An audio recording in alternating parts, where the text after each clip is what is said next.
Good evening, everybody. It's Mr. Hopgood here, and tonight I'm going to read you a story called That Pesky Rat, which is written by Lauren Child. And this is a story that my 3 children, who are all grown up now, used to enjoy when they were wee. So I hope you enjoy it too. But before I start reading the story, I'm going to introduce you to my little friend here. This is Rocky, my doggy, and he likes to listen to stories too. And when I'm reading the story, I want you to look out for a character in the story who looks a little bit like him. So, That Pesky Rat by Lauren Child.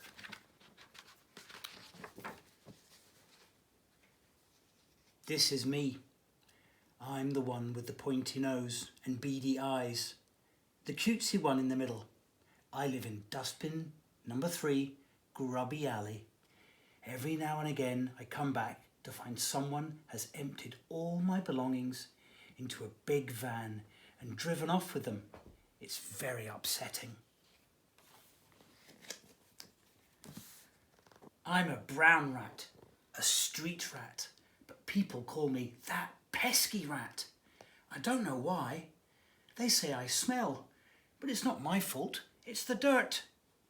Sometimes when I'm tucked into my crisp packet, I look up at all the cosy windows and wonder what it would like to live with creature comforts, to belong to somebody, to be an actual pet.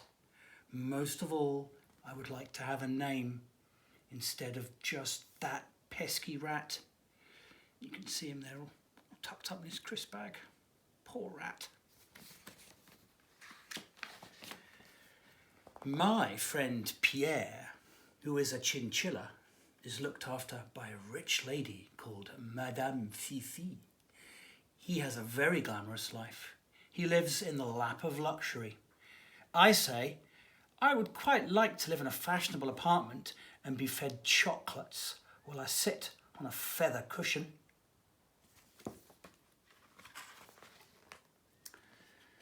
Pierre says, it's not all cushions and chocolates. Madame Fifi has me shampooed at the pet parlour once a week. I hate baths. I think I'm allergic to soap.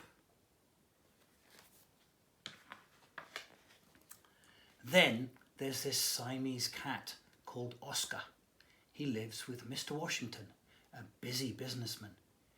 Mr. Washington is always at work, so he doesn't have much time to wash fur or be strict. If I lived there, I could do whatever I liked. Well, that might be fun.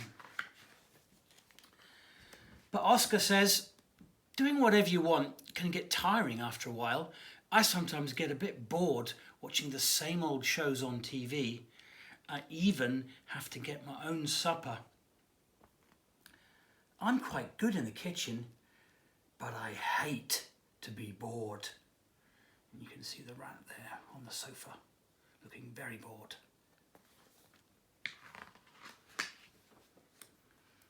A lop-eared rabbit I know, called Nibbles, works in a circus with Mr. Hoopla. It must be exciting, never a dull moment. Swinging on the trapeze one minute, tiptoeing on the high wire the next.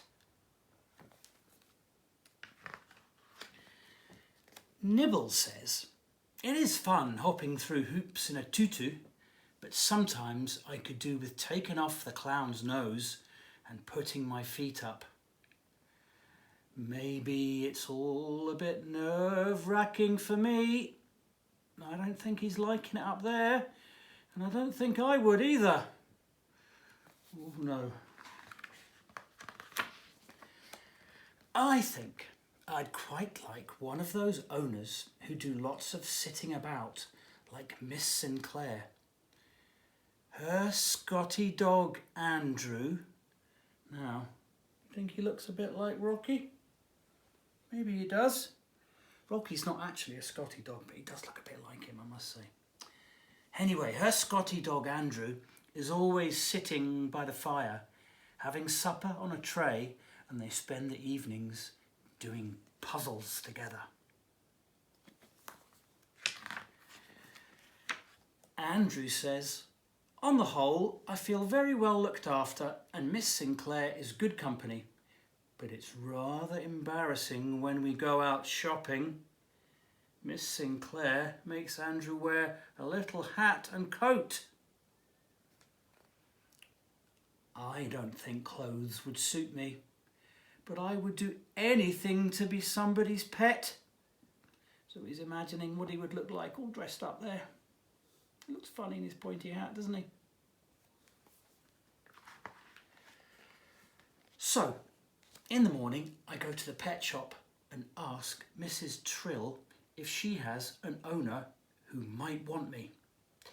She says, "There isn't much call for brown rats, and I'm afraid you aren't very popular with the public." I say, "I don't see why not. I'm very good company, always popping up when you least expect me to, and I am happy to eat anything, even if it's been slightly nibbled." Mrs. Trill says, "Well, you could always make a notice and put it in the window. You never know." So I write, "Brown rat looking for kindly owner with an interest in cheese.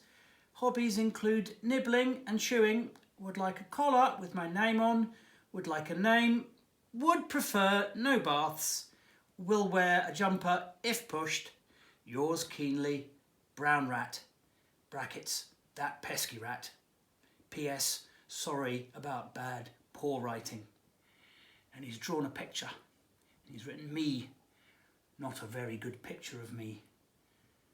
I think it's pretty good, really, for a rat. Then I wait, and I wait, and I wait until on Tuesday, old Mr. Fortescue is passing and he stops to look at my notice. He has to really squint because he has such bad eyesight. Then he looks at me and says, "My, haven't you got a pointy nose, and goodness me, what a long tail and such unusual beady eyes. I'll take him." I can't believe my luck, nor can Mrs. Trill.